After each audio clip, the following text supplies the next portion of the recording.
एक गांव था ओडेला। वहां पर एक लड़की स्कूल की यूनिफॉर्म में हाथ में कटा हुआ सर लेकर रेलवे ट्रैक पर सीधा पुलिस स्टेशन की तरफ चली जा रही थी और उस मोमेंट में पता चल गया था कि ओडेला में फिर से कुछ नया शुरू हो चुका है।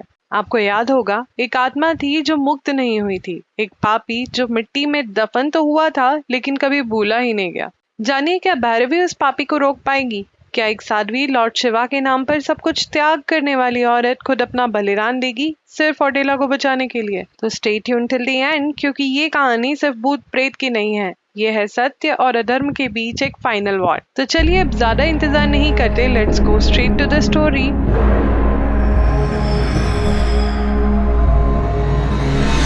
तो ओडेला 2 मूवी की शुरुआत होती है ओडेला गांव से ही, जो कि तेलंगाना में है, जहां पर हम एक छोटी सी लड़की को देख पाते हैं जिसके हाथों में राधा का कटा हुआ सर होता है और वो उसी रेलवे ट्रैक पर चल रही होती है जैसे ही आखिरी मूवी में राधा अपने पति तिरुपति के सर को पकड़कर चल रही होती है। अब वो उस सर को लेकर सीधा पुलिस स्टेशन जाती है और उस बच्ची को देखकर सब लोग हैरान रह जाते हैं। ये सब हुआ कैसे और राधा का ये हाल कैसे हुआ, क्योंकि लास्ट में वो जेल में थी, तो यहाँ पर उस बच्ची के हाथ में उसका सर कैसे? इन सबको जानने के लिए हमें पास्ट में जाना होगा, जहाँ पर हम तिरुपति की लाश को देख पाते हैं जो कि मॉर्ग रूम में रखी हुई थी। अब डॉक्टर उसके बारे में पूछकर कहता है कि उसके हाथ जो कुछ भी हुआ वो सही हुआ और वो तिरुपति की लाश के साथ में उसके सर को जोड़ देता है। अब उस लाश को उसके परिवार वालों को दे दिया जाता है, जहाँ पर उसके 2 भाई, माँ और बहन होते हैं। इसके बाद में वो शरीर को लेके गांव में जाते हैं और सारी खबर पूरे गांव में फैल जाती है। सरपंच को भी ये बात पता चल जाती है और इसलिए वो एक पंडित को बुलवा लेता है, जहां पर पंडित से वो ये कहते हैं कि तिरुपति ने उन गांव वालों के अंदर काफी ज्यादा परेशानी खड़ी कर दी थी और उसने कई मासूम लड़कियों को मार दिया था, तो उसे भी खत्म होने के बाद में शांति नहीं मिलनी चाहिए और ना ही उसका अगला जन्म होना चाहिए।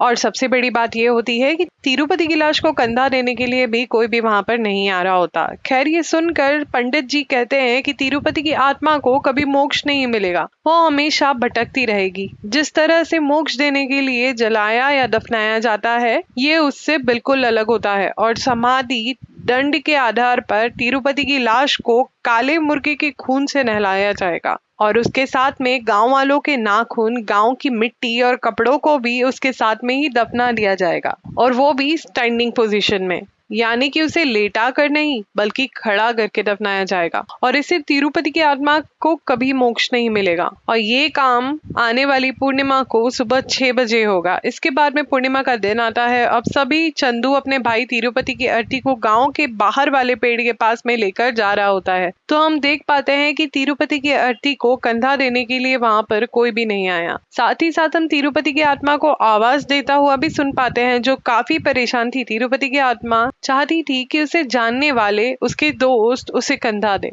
लेकिन ऐसा नहीं हो पाता। सब उससे मुंह मोड़ लेते हैं। साथ ही साथ वो ये भी नहीं चाहती कि उसके समाधि दंड मिले। वो ये बोल रहा था कि उसने जो गलत काम किया उसकी सजा उसे ऑलरेडी मिल चुकी है, अब इस तरह उसे समाधि देना गलत होगा। अब चंदू तिरुपति की अर्थी को लेकर उस जगह पर तो पहुंच जाता है जहां पर सारे गांव वाले ऑलरेडी थे, पर अब चंदू सरपंच साहब से काफी रिक्वेस्ट करता है कि उसके भाई को जीते जी उसके कर्म भोग लिए, लेकिन अब मरने के बाद में उसे ऐसी सजा ना दी जाए और उसका प्रॉपर अंतिम संस्कार किया जाए, क्योंकि उसने जीते जी अपना दंड ऑलरेडी भुगत लिया है। उसके हिसाब से अब सबको शांति मिलना चाहिए, पर दुख की बात ये होती है कि कोई भी उसकी बात नहीं सुन रहा होता। गांव वाले अपने सारे रिचुअल परफॉर्म करते हैं और तिरुपति को समाधि दंड देने लगते हैं और जैसे ही तिरुपति को दंड दिया जाता है, उसकी आत्मा गुस्से से कह उठती है, मैं तुम सबकी खुशियां छीन लूंगा, मैं वापस आऊंगा और तुम्हारी देवी ओडेला भी तुम्हें नहीं बचा पाएगी। वो कहता है कि वो सबको सबक सिखाएगा और बस यहीं से एक नया किस्सा शुरू होता है। सीन शिफ्ट होता है कैलाश पर्वत की तरफ, जहाँ पर कुछ साधु और तपस्वी ध्यान में बैठे हुए होते हैं। उन्हें महसूस होता है कि कोई बुरी आत्मा जाग रही है, तिरुपति की आत्मा। संत कहते हैं कि ये आत्मा बस खून की बूंदें गिरने का इंतजार कर रही है और उसके बाद में ये अपना काम करना शुरू कर देगी। और संत पूछता है कि इसका हाल क्या होगा महाराज? तो महाराज कहते हैं कि जहाँ पर अंधकार होता है वहीं पे प्रकाश भी होता है, जहाँ पाप बढ़ता है वहीं पे धर्म भी जन्म लेता है। और तभी हम में से एक साध्वी दिखाई जाती है, भैरवी, जिसे संत कहते हैं। ये वही है जो तिरुपति की आत्मा को रोकेगी। अब सीन हमें गांव में शिफ्ट होता है जहां पर 6 महीने बीत चुके होते हैं और 6 महीने बाद गांव में पहली बार शादी हो रही होती है। दुल्हन के पापा बहुत ज्यादा खुश होते हैं क्योंकि तिरुपति जैसे खतरे से अब वहां पर मुक्ति मिल चुकी है, लेकिन उन्हें क्या पता था कि असली तूफान तो अब आने वाला है। शादी के बाद एक सीन होता है रात का जहां पर पंडित जी दूल्हा दुल्हन को आशीर्वाद देने के लिए जा रहे होते हैं। रास्ते में कुछ लड़के मिलते हैं जो दारू पी रहे होते हैं। वो पंडित जी को रोकते हैं और उनके साथ बैठने के लिए कहते हैं। अब भाई ये वही जगह थी जहां पर तिरुपति की समाधि थी, एक बरगद के पेड़ के नीचे। उनमें से एक लड़का वही होता है जो उस लड़की से प्यार करता था जिसकी अभी शादी हुई है। वो उसके बारे में बदतमीजी से बात करने लगता है। पंडित जी उसे समझाते हैं कि अब वो किसी और की पत्नी है, उसे भूल जाओ, लेकिन वो लड़का कहता है कि मैं उसके साथ में गलत काम करूंगा और इल्जाम तिरुपति के ऊपर लगा दूंगा। ये सुनते ही पंडित जी गुस्से में आकर उस पर भड़क जाते हैं और वहां से उठकर निकल जाते हैं। लेकिन अब होता ये है कि पंडित जी को वॉशरूम जाना होता है, लेकिन वहां पर खुले में उन्हें कोई भी बाथरूम दिखाई ही नहीं देता। तो वो वहां पर तिरुपति की समाधि के पास में पहुंच जाते हैं और वो भूल जाते हैं कि यही उसकी समाधि है। नशे में चढ़कर वो वहीं पर सुसु करने लगते हैं। वापस जाते वक्त उनके पैर में कांटा छुप जाता है और पैर से खून टपक कर जमीन पर गिर जाता है। अब वो खून सीधा तिरुपति के पास में पहुंच जाता है, जिससे तिरुपति की सोई हुई आत्मा अब जाग उठती है और वो पंडित जी के शरीर में घुस जाती है। अब पंडित जी की आंखें बिल्कुल लाल हो जाती है और उसके अंदर तिरुपति की आत्मा का पोजीशन दिखाई देता है।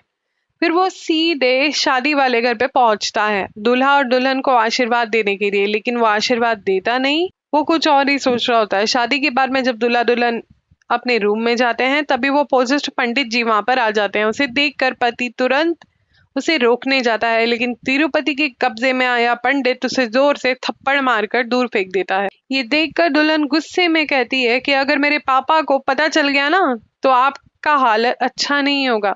तभी पंडित जी बड़ी ही तेज आवाज में बोलता है, मैं पंडित नहीं हूँ, मैं तिरुपति हूँ। और वो उसके सामने ही अपना असली रूप दिखाने लगता है। दुल्हन का चेहरा डर से सफेद पड़ जाता है और तभी वो उसके साथ में जबरदस्ती करने लगता है, लेकिन वो लड़की वहां से भागने की कोशिश करती है, लेकिन तिरुपति उसकी चोटी पकड़ लेता है और इतनी जोर से लात मारता है कि उसके बालों के साथ में उसका स्कैल्प भी बाहर निकल जाता है। वो बेचारी चिल्लाती रह जाती है, लेकिन तिरुपति बिना किसी से डरे अपना काम कर देता है और उस रात वो लड़की इस दुनिया से चली जाती है। ये खबर आग की तरह पूरे गांव में फैल जाती है। पुलिस तुरंत एक्शन लेती है और पंडित जी को गुनहगार समझ लेती है।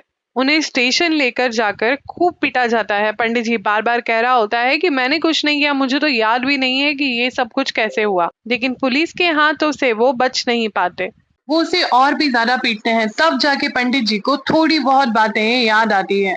वो पुलिस को उन लड़कों के बारे में बताते हैं जिसमें से एक लड़का बोला था कि वो उस लड़की के साथ में गलत काम करेगा। पुलिस उन लड़कों को भी उठा लेती है और उनकी भी पिटाई करती है, लेकिन वो भी वही कहता है कि हमने कुछ नहीं किया। और ये सच था, उन्होंने वाकई में कुछ नहीं किया था। सीन कट होता है और अब हम मिलते हैं अल्लाह बख्श से, एक मौलवी जिसको जादू टोना और झाड़ फूक में इंटरेस्ट था। वो पहले भी गांव के लोगों को बहुत सारी चीजों से बचाया करता था। एक माँ बाप अपनी बीमार बच्ची को लेकर उसके पास आते हैं। अल्लाह बख्श उस बच्ची को ठीक कर देता है और माँ बाप से कहता है कि तुम्हें एक रात गांव के बाहर जाकर एक मुर्गी की बलि देनी होगी। और वो दोनों रात के अंधेरे में जाते हैं और एक मुर्गे की बलि दे देते हैं, लेकिन उस वक्त उन्हें नहीं पता होता कि तिरुपति की आत्मा वहीं आसपास भटक रही होती। तभी वहां से वेंकटेश गुजरता है जो अल्लाह बख्श का असिस्टेंट होता। वो देखता है कि तिरुपति की आत्मा उस मरे हुए मुर्गे को उठाकर खा रही होती है। ये देखकर उसके होश उड़ जाते हैं। अगली सुबह वो अल्लाह बख्श को सब कुछ बता देता है और बख्श गुस्से में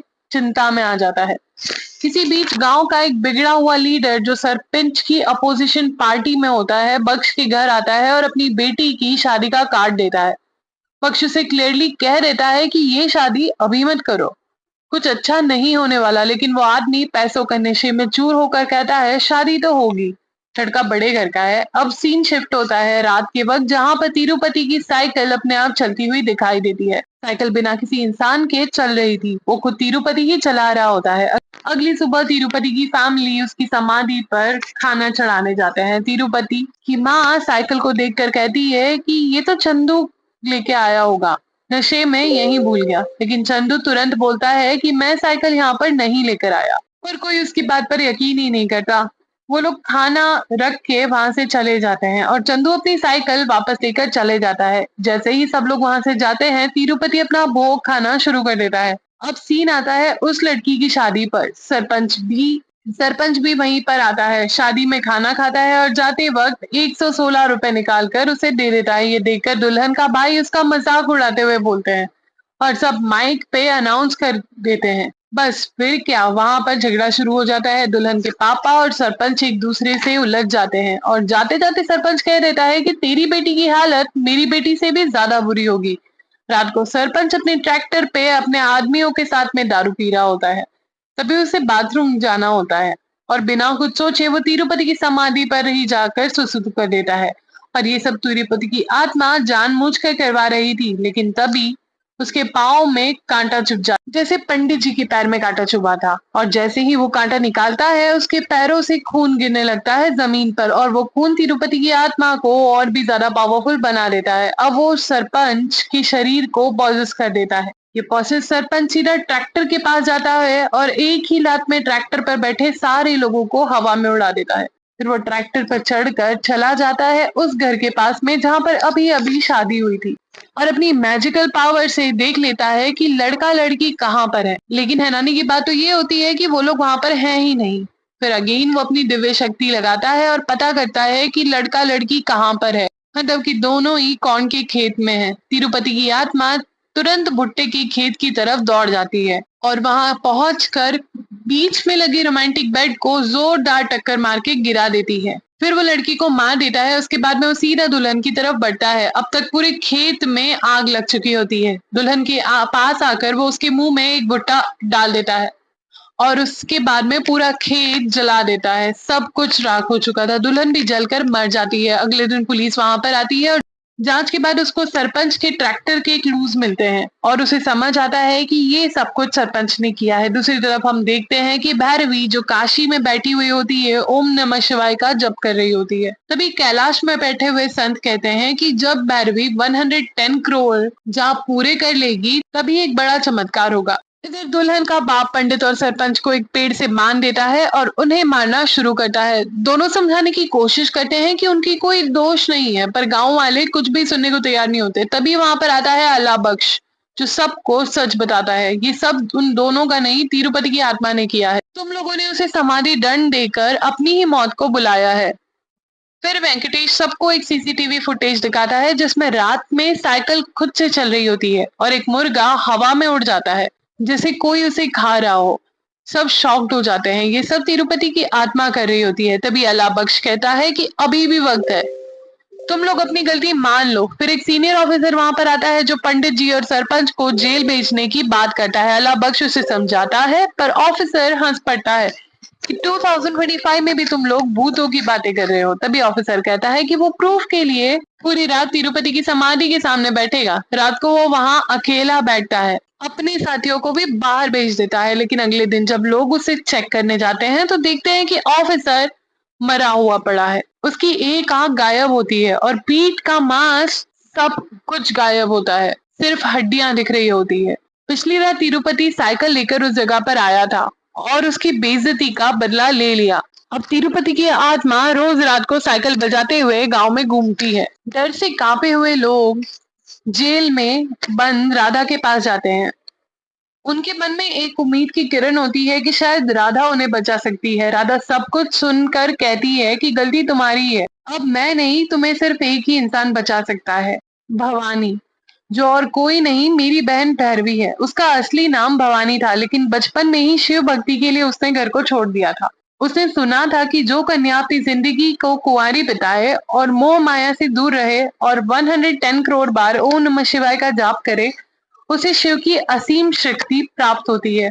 और ये सब बातें उसके मन में बचपन से बस गई थी। उसकी दादी भी शिव भक्त थी और भैरवी हमेशा से उनके जैसा बनना चाहती थी। एक दिन उसे दादी की शिव की पूजा कर रही थी और उनके हाथों से रुद्राक्ष का त्रिशूल गिर जाता है और वो जब भैरवी की दादी के हाथों से त्रिशूल गिरता है तभी उन्हें एक गहरा एहसास होता है कि अब उनका समय आ चुका है, वो इस धरती को छोड़ने वाली है और भैरवी के सामने ही वो अपने प्राण त्याग देती हैं, या फिर ये कह लो कि शिव में ही लीन हो जाती हैं। उसके बाद से भैरवी कि माँ पापा भी इस दुनिया में नहीं रहते और ऐसे में भैरवी बन गई एक नागा साध्वी।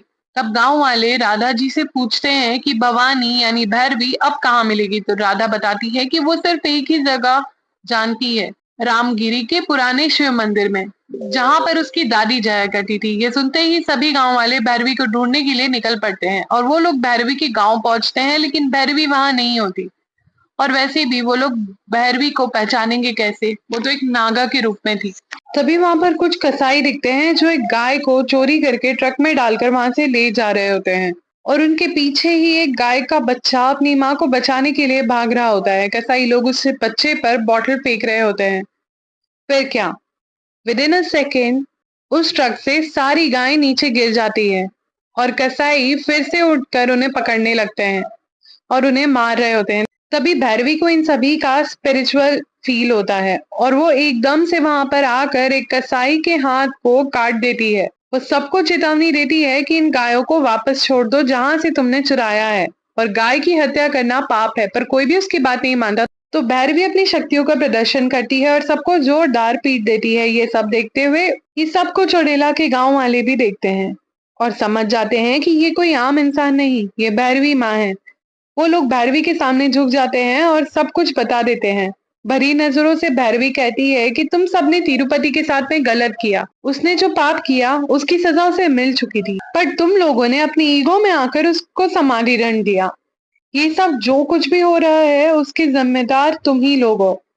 तुम्हारी जलन तुम्हारा बदला। गांव वाले रो पड़ते हैं और वो कहते हैं कि हमारे गांव की खुशी छिन गई है। और सबसे बड़ी बात, उन्होंने कहा कि शायद भगवान है ही नहीं। ये बात सुनते ही भैरवी का मन जल उठता है और इसी गुस्से के साथ में वो उनके साथ चलने को तैयार हो जाती है और भैरवी वापस से कदम रखती है उसी गांव में जहां पर उसका विश्वास, उसका पास सब कुछ छोड़ के चली गई थी। भैरवी के गांव में कदम रखते ही जैसे लोगों के दिलों में एक नई उम्मीद की किरण जाग जाती है। लोग उससे बहुत ही ज्यादा गर्मजोशी के साथ में स्वागत करते हैं। फिर भैरवी सबसे पहले जाती है अपने पुराने घर, वहीं पर जहां से सब कुछ शुरू हुआ था। वो देखती है अपनी दादी माँ की तस्वीर जो आज भी दीवार पर ही टंगी थी और भैरवी के दिल में एक गहरा लगाव रहता है। उसकी जिंदगी का रास्ता तो उसे उसकी दादी ने ही दिखाया था। तभी एक रुद्राक्ष का दाना घर के एक पुराने पीपल के पेड़ से अंदर चली जाती है। ये रुद्राक्ष ही उसे रास्ता दिखाएगा। वही रुद्राक्ष उसे तिरुपति की समाधि तक लेकर जाता है और भैरवी सब कुछ समझ जाती है इस गांव में क्या क्या हुआ, कैसे अंधेर छाया।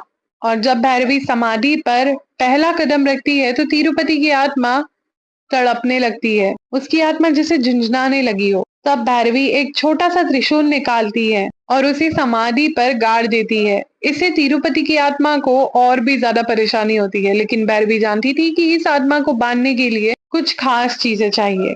और यहीं पर आता है अल्लाह बख्श, जो उसे बताता है कि उन चीजों के राज। 4 नदी की प्रतिमाएं, क्योंकि भूत प्रेतों के लिए 18 गण होते हैं और उन सबके चीफ होते हैं नंदी महाराज। गणेश के बाद में जो सब पे नियंत्रण करते हैं 9 तरह के अनाज, जो 9 ग्रह को दर्शन कराते हैं और इनका काम है आत्मा की शक्तियों को कमजोर करना। और गंगा जल, क्योंकि मरने के बाद जब अस्थियां गंगा में विसर्जित होती हैं तभी आत्मा को मोक्ष मिलता है। यहीं से हमें समझ आता है कि अल्लाह बख्श सिर्फ एक इंसान नहीं है, उसमें भी एक भक्त का प्रेम छुपा हुआ होता है, एक हिंदू धर्म को समझने वाली भावना।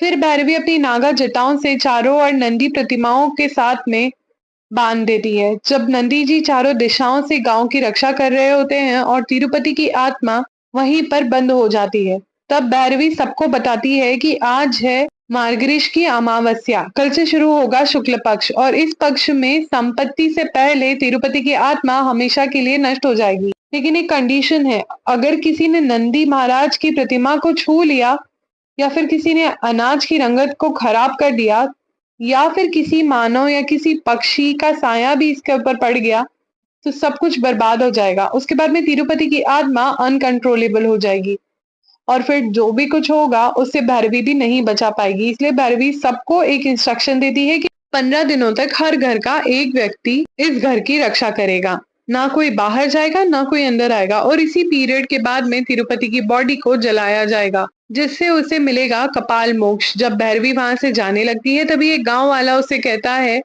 कि जब तक हमारा काम पूरा नहीं हो जाता आप हमारे साथ यहीं पर रुक जाइए। भैरवी इस बात को मान जाती है, लेकिन एक कंडीशन के साथ। वो कहती है कि उसके रुकने के लिए व्यवस्था मंदिर के अंदर ही की जाए। अब सीन शिफ्ट होता है जहां पर एंट्री होती है एक नए कैरेक्टर की, रिपोर्टर सत्यम की, जो ओडेला गांव की मिस्ट्री को कवर करने आया था। क्योंकि अब कोई भी इंसान गांव के अंदर नहीं जा रहा होता और ना ही कोई बाहर आ रहा होता है, सब कुछ अजीब सा लग रहा होता है। सत्यम ड्रोन से ही गांव को रिकॉर्ड कर रहा होता है, लेकिन तभी उसका ड्रोन सीधा तिरुपति की समाधि पर जाकर गिर जाता है।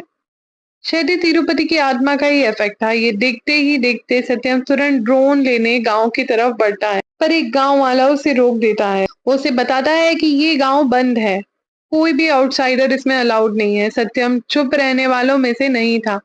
रात के अंधेरे में वो चुपके से तारों के नीचे से घुस जाता है और अपना ड्रोन ले लेता है। लेकिन उसी बीच उसके हाथों से एक गहरा कट लग जाता है और उसका खून तिरुपति की समाधि पर गिर जाता है। यही खून तिरुपति के लिए एक जरिया बन जाता है और एक नया वाहन। अब तिरुपति सत्यम की बॉडी में घुस जाता है और उसकी इविल आत्मा को फिर से आजाद कर देता है। भैरवी को इस डेंजर का एहसास हो जाता है। तिरुपति सबसे पहले मंदिर की तरफ जाता है जहाँ पर भैरवी उसे दिखती है। वो उस पर गंदी नजर डालता है और जैसे ही वो मंदिर के अंदर घुसने लगता है, एक सांप उसे काट कर रोक देता है। लेकिन ये एक नॉर्मल सांप नहीं था, ये शिव भक्त था। तिरुपति डर के कारण अपनी साइकिल उठाता है और वहां से भाग जाता है और रुकता है ठीक अपनी समाधि के पास। उस समय उसे महसूस होता है कि भैरवी उससे ज्यादा पावरफुल है, इसलिए वो वापस से समाधि की तरफ जाने लगता है और जाने से पहले वो बोलता है कि मैं लौटूंगा और इस बार तुम सभी को खत्म करके जाऊंगा। 15 दिन बाद का सीन दिखाया जाता है जहाँ पर राधा जेल से रिलीज होती है और सबसे पहले वो अपनी बहन भैरवी को ढूंढने के लिए गांव जाती है। खैर, अब यहाँ पर सभी लोग एक जगह पर इकट्ठे बैठे हुए होते हैं। उन्हें पूरा भरोसा था कि तिरुपति की दुष्ट आत्मा से छुटकारा मिलने ही वाला है। गांव के लोग होली का जश्न मनाने की बात कर रहे होते हैं, लेकिन तभी तिरुपति वापस आ जाता है और इस बार तिरुपति पुराने से भी ज्यादा पावरफुल था। भैरवी तुरंत ही बाहर आती है और उसके साथ में सारे गांव वाले भी तिरुपति का सामना करते हैं। तिरुपति ने 5 एलिमेंट जल, वायु, अग्नि, धरती और आकाश की शक्तियों को हासिल कर लिया था। अब तिरुपति इन एलिमेंट को रियल डिस्ट्रक्टिव पावर सबको दिखाता है और ये सब कुछ उसने किया था अधोरा साधु के साथ मिलकर। अब ये एक डाउट है कि भाई भैरवी ने तो तिरुपति की आत्मा को बांध दिया था, लेकिन ये सब कुछ वापस कैसे आया? तो जवाब है रिपोर्टर सत्यम। तिरुपति ने उस रिपोर्टर को पॉजेस करके अपनी तंत्र और शक्तियां वापस हासिल कर ली थी। अब तिरुपति भैरवी को चैलेंज देता है कि तू इन गांव वालों को मुझसे नहीं बचा सकती, और फिर वो गांव वालों के चारों तरफ शक्तिशाली एनर्जी शील्ड बना देता है। वो घुसता है और कहता है कि अब कोई भी इस बॉर्डर को पार नहीं कर पाएगा तो जिंदा नहीं बचेगा। ना यहाँ पर कोई खेती होगी, ना ही कोई स्कूल चलेगा। ये गांव अब एक शमशान बनकर रहेगा। तभी एक आदमी डर के मारे वहां से भागने की कोशिश करता है, लेकिन जैसे ही उसने एक कदम बॉर्डर के बाहर रखा तो उसका सर डर से अलग हो जाता है। वहीं पर कुछ गाय और भैंस भी बॉर्डर पार करने की कोशिश करती है और वो भी आधी आधी कट कर गिर जाती हैं। ये सब देखकर गांव वाले समझ जाते हैं कि वो किसी की कैद में है। वो इंसान, जानवर और पक्षी कोई भी बॉर्डर क्रॉस नहीं कर पा रहा था, वरना उसकी बहुत ही भयानक तरीके से मौत हो जाती है। अब गांव वाले होप छोड़ चुके होते हैं, भैरवी भी थक चुकी होती है, उसके पास में अब कोई भी रास्ता नहीं होता। गांव वाले दुख और डर के माहौल में जी रहे होते हैं। एक दिन भैरवी एक पेड़ के नीचे बैठी हुई होती है, तभी एक माँ बाप अपनी बेटी को लेकर उसके पास आते हैं। वो छोटी सी बच्ची बहुत ही ज्यादा बीमार थी, उसके मुंह से झाग निकल रहा था और ये वही छोटी सी बच्ची थी जिसे राधा का सर अपने हाथ में उठाया हुआ था। लेकिन प्रॉब्लम ये थी कि उसे बचाने के लिए उसको हॉस्पिटल ले जाना पड़ता, जो कि बॉर्डर के उस पार था, और हमें पता है कि बॉर्डर क्रॉस करते से ही सभी लोग मर जाते हैं। तभी भैरवी एक रिस्की प्लान बनाती है और वो अपनी बहन राधा से कहती है कि तुम जाओ और अपनी पति तिरुपति की आत्मा को ध्यान भटकाओ, क्योंकि राधा ही एक ऐसी इंसान है जो ये काम कर सकती है। उसी मोमेंट में भैरवी लाउड स्पीकर पर ओम नमः शिवाय का जाप करना शुरू करती है, जिससे एनर्जी की शील कुछ समय के लिए कमजोर पड़ जाती है। भैरवी अपनी बहन राधा को याद करके तिरुपति के सामने उसकी फेवरेट साड़ी, बिंदी और चूड़ियां पहनकर आ जाती है। वो अपने पुरानी दिन याद दिलाती है और उसे इमोशनल बातें करती है, और कुछ वक्त के लिए तिरुपति की आत्मा रुक भी जाती है और बॉर्डर हट जाता है और तिरुपति की आत्मा उसकी बातों में आ जाती है। इसके बाद में भैरवी अपना काम शुरू कर देती है, लेकिन जब वो अपनी बच्ची को लेकर जाना चाहती है तभी बिजली बंद कर दी जाती है और लाउड स्पीकर बंद होने के कारण बॉर्डर फिर से एक्टिव हो जाता है। ये देखकर तिरुपति की आत्मा को पता चल जाता है कि राधा उसके साथ धोखा कर रही है, इसलिए वो गुस्सा हो जाता है और एक बवंडर के रूप ले लेता है। तिरुपति के पास में 5 तत्वों की शक्ति है। अब तिरुपति अपने आप को पूरी तरह से काले जादू का इस्तेमाल करते हुए राधा को सजा देने के लिए सोचता है। वो गांव वालों को एक एग्जाम्पल देना चाहता था, किस तरह से उन्होंने उसे धोखा दिया और अपनी बच्ची के लिए, इसलिए वो छोटी सी बच्ची को पोजेस करके राधा के सर को धड़ से अलग करवा देता है। और ये छोटी बच्ची राधा का सर लेकर रेलवे ट्रैक पर जाती है, जहां से वो पुलिस स्टेशन तक पहुंच जाती है। ये वही स्टार्टिंग वाला सीन है जो मूवी में ओडेला के रेलवे स्टेशन के नाम से जाना जाता है। अब समझ में आपको आ ही गया होगा कि वो सर उस बच्ची के हाथ में कैसे पहुंचा। नेक्स्ट सीन में बारबी अपनी बहन राधा का अंतिम संस्कार करती है और काफी ज्यादा ढूंढते हुए दर्द और गम के साथ में उसकी मिसाल बन जाती है।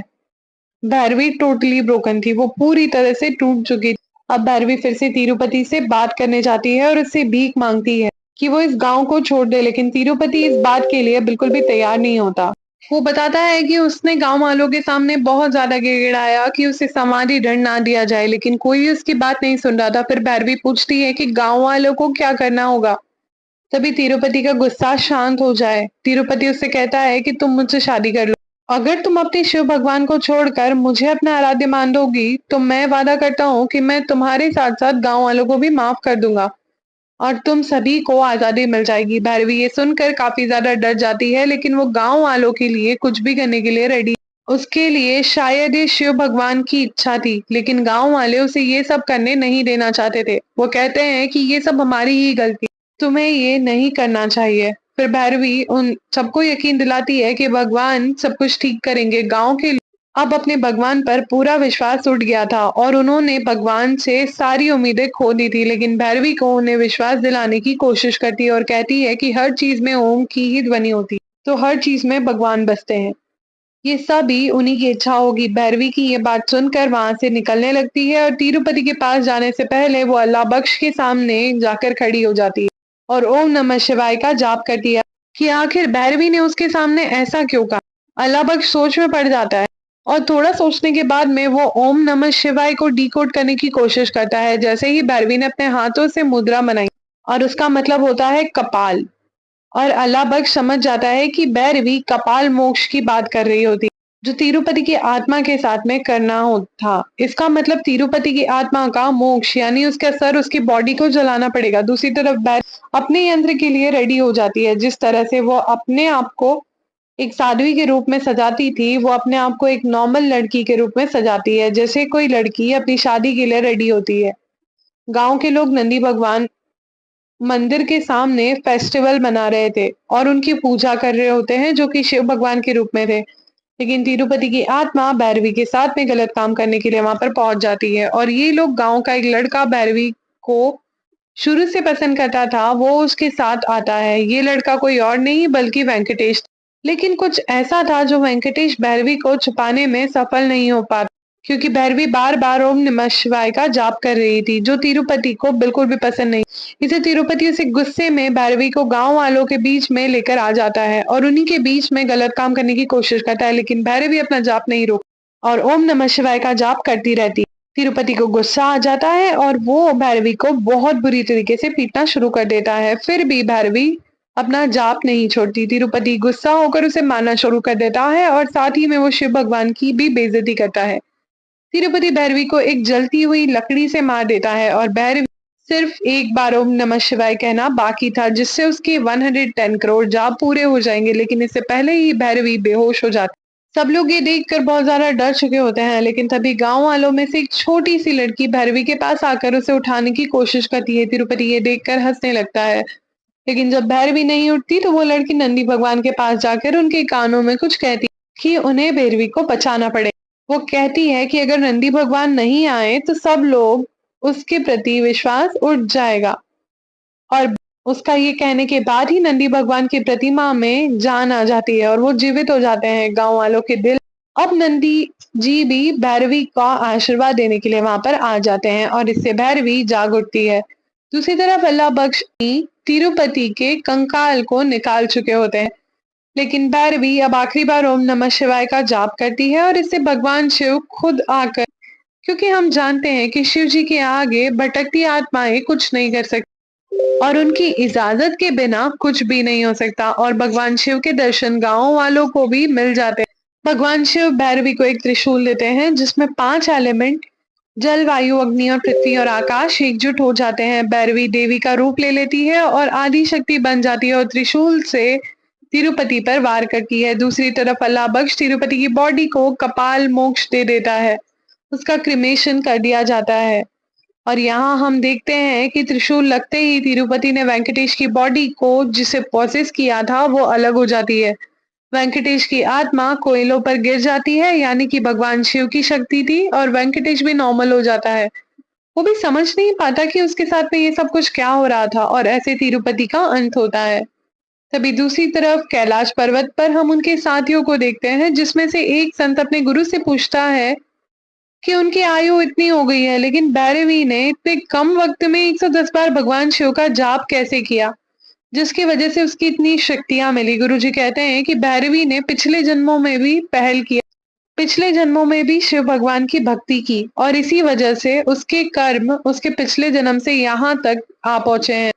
और इसके बाद में नेक्स्ट सीन आगे बढ़ता है जहां पर हम देखते हैं कि गांव वाले लोग नाश्ता कर रहे होते हैं, लेकिन तभी उनमें से एक साइकिल की घंटी की आवाज सुनाई देती है और वो लोग देखते हैं कि तिरुपति की साइकिल अपने आप चल रही होती है, जिससे सब लोग बहुत ज्यादा डर जाते हैं। और फिल्म की एंडिंग सीन में हम देखते हैं शिवलिंग और ये क्लियर हो जाता है कि ओडेला का पार्ट 3 भी आने वाला है।